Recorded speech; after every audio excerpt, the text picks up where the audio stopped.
Hazrat Alqama narrates, while we were sitting in the company of Hazrat Ibn Masud radiyallahu anhu, Hazrat Khabbab came there and said, O Abdul Rahman, can these young men read the Quran like you? He replied, yes, if you so wish. I ask some of them to read it to you. He said, ask them. Hazrat Ibn Masud radiyallahu anhu said, read, O Alqama.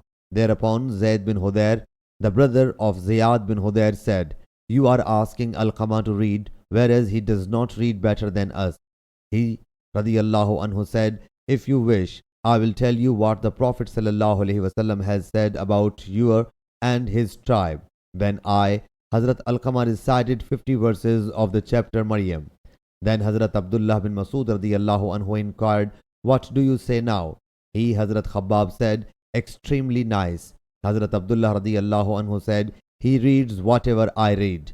Thereafter, he directed his attention towards Hazrat Khabbab, while the latter was wearing a gold ring. So he said, haven't the time of taking this ring off has approached? He replied, from now on you will never find me wearing it, and he cast it away, took it off. Sahih Bukhari, Hadith number 4391.